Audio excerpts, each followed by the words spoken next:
હાલો મિત્રો, જય શ્રી કૃષ્ણ. હું અત્યારે હાલ છું જુનાગઢ, અને જુનાગઢ અહીંયા આવેલું છું ભવનાથમાં. બસ અહીં મુલાકાત લીધી મેં. આપણે વ્યક્તિ છે, તમારું નામ જણાવજો. મારું નામ કમલેશજી ચાવડા. હું નિવૃત્ત છું, સાયન્સ ટીચર છું. વિવેકાનંદ હાઈસ્કૂલની અંદર મેં 32 વર્ષ સર્વિસ કરી છે, અને ચકલી બચાવો ઝુંબેશની અનુસંધાનમાં અમે છેલ્લા 10 વર્ષથી અભિયાન ચલાવીએ છીએ. ચકલી છે એ કાન ખાય, બાજરી ખાય, ચોખાની ઘંટી ખાય, રાંધેલા ભાત ખાય, રોટલીના ટુકડા ખાય, ઘઉંની ખાય, મકાઈની ખાય, જુવાર નહીં ખાય. બીજા નંબરની અંદર જ્યારે પણ ચકલી પહેલી વાર વિયાય ત્યારે 3 ઈંડા મૂકશે, બીજી વાર વિયાય ત્યારે 4 ઈંડા મૂકશે. જ્યારે ઈંડામાંથી બચ્ચા મૂકે ત્યારે એઝ પર પોસિબલ શક્ય હોય તો દરેક લોકોએ રોજ એક કોરિયો ભાત નાખવા. તમે કન્ટિન્યુઅસ 21 દિવસ સુધી એનું ધ્યાન રાખશો તો એ બચ્ચા ઉગતા થઈને શીખી જશે.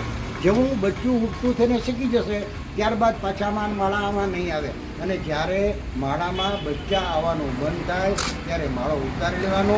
ત્યારબાદ અંદર ઘાસ હોય, ઈંડાની ખોતરી હોય, ચરક હોય, જે કંઈ ગંદકી હોય એ સાફ કરી કમ્પ્લીટ કરી તડકે 2 દી રાખી દેવી, અને જેથી કરીને અવર જવર હવાની થાય એટલે ફ્રેશ થઈ જાય, અને પાછું લગાડી દેવાનું. એટલે જ્યારે એનો સમય થશે એટલે વળી પાછો ચક્કાને ચકલી આવશે, એ માળોનો સિલેક્ટ થશે. તમારી આ ચણ અને પાણીની વ્યવસ્થા વ્યવસ્થિત થશે, પૂરેપૂરો એની સલામતીનો અહેસાસ થશે તો તમારે ઘરે ચકલી માળો બનાવશે, બાકી નહીં બનાવે. ચણની અને પાણીની વ્યવસ્થા વ્યવસ્થિત કરવાની. પાણીનું કુંડું છે એ તમારે દર 3 કે 4 દિવસે સાફ કરતું રહેવું પડે, કારણ કે એમાં એ નાહવાનું છે, પાણી પીવાનું છે, અને ગંધારું કરવાનું છે. પણ આપણી ફરજમાં આવે છે કે એને બચાવવા માટે ચકલી અત્યારે લુપ્ત થતી જતી છે. આપણે બધા સંયુક્ત પ્રયત્ન કરીએ, થોડો 1 દી ઉપરવાળો રિઝલ્ટ આપશે. બરાબર. અત્યારે ચાવડાભાઈએ જેમ વાત કરી એમ આપણે આ ઝુંબેશમાં જોડાવવું જોઈએ, અને આ શ્રીરામ ધૂન મંડળ એક પ્રયાસમાં છે કે ચકલીઓને બચાવવામાં આવે, જેથી કરીને અમે ચકલી ઘર પણ લગાવેલા. પણ આજે મેં જૂનાગઢ મુલાકાત લીધી તો મને આ એક વસ્તુ દેખાણી કે ભાઈ અહીંયા ચકલી ઘર રેન્જ જોવા મળે કે અલગ અલગ ચકલી ઘર અને ટકાઉ ચકલી ઘર તમે જોઈ શકો છો. આ જે છે ને અમે બ્રેકેલાઇટ અને જે લેમિનેટ આવે છે એમાંથી બનાવે છે, જેના અનુસંધાનમાં તડકો કે વરસાદ પડે છતાં પણ 4-5 વર્ષ સુધી ખરાબ ન થાય એ પ્રકારનું મટીરિયલ અમે વાપરીએ છીએ, જેથી કરીને ચકલી બીજી વાર માળો બનાવે તો એની મેરે છૂટું પડી જાય, નોખું પડી જાય, ખરાબ થઈ જાય, એવું ન બને. મટીરિયલનું સિલેક્શન છે અમે વ્યવસ્થિત કરીએ છીએ. ચકલી પહેલી વાર વિયાય ત્યારે 3 ઈંડા મૂકે, બીજી વાર વિયાય ત્યારે 4 ઈંડા મૂકે. તો 4 ઈંડામાંથી 4 બચ્ચાનું જે વજન થાય એ અને ચકલીનું વજન ખમી શકે એ રીતે પહેલાં એને ફેવિકોલથી બાઇન્ડ કરવામાં આવે, અને ત્યારબાદ એની જે ટેપ આવે સ્પેશિયલ એ ટેપથી એને છે ને સીલ કરવામાં આવે, અને એ પછી એને બનાવવામાં આવે છે. અને મિત્રો આ રીતનું મટીરિયલ વાપરે છે ચકલી ઘરો બનાવવા માટે, જેથી કરીને તાપ, તડકો અને ટાઢ આમાં ના લાગે, અને આ ટકાઉમાં પણ સારું હોય. બરાબર છે. તો જે પણ વ્યક્તિ આવી સેવામાં જોડાવા માગે છે તો અહીંયા મુલાકાત લો, અને તમને જે પણ શેપમાં જોતા હશે એ ચકલી ઘર તમને અહીંથી મળી જશે. આપણે ચાવડાભાઈને પૂછ્યું એનું એડ્રેસ શું છે? જુનાગઢ ગિરનાર દરવાજા પાસે ગાર્ડન કાફેની સામે ચકલી ઘર.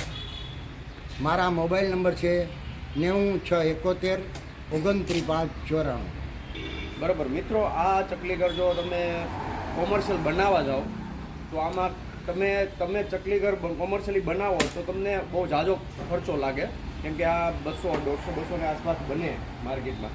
પણ અહીંયા તમે આવશો તો તમને સસ્તામાં મળશે. અંદરથી તમે મટીરિયલ લઈ અને બનાવો તો આ ચકલી ઘર તમારે 200 થી નીચે ન બને, સારું બનાવવું હોય તો. આ અમે કોઈ નફાના ધોરણથી કે ધંધા કે બીજ પર બનાવતા નથી. આ તમે જે લઈ જાઓ, તમારી જેમ બીજા લોકો આ લેવા આવે અને અમે આપી શકીએ એટલા પૂરતી જ ભાવના છે, અને હું સંપૂર્ણ નિવૃત્ત છું, અને મિત્રોનો સહકાર છે. બરાબર.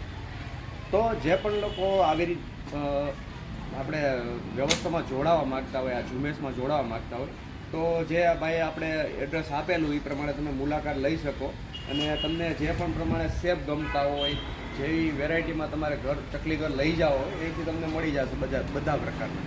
એ બહારગામ અમે એસટી પાર્સલની વ્યવસ્થા પર કરી આપીએ છીએ. બરાબર.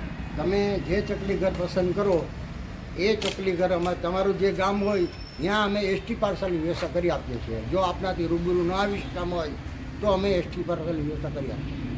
બરોબર. ધન્યવાદ મિત્રો વિડીયો જોવા માટે, અને ચેનલને સબસ્ક્રાઈબ કરી લેજો અને વિડીયોને લાઈક પણ કરી દેજો. આભાર. સીતારામ. સીતારામ.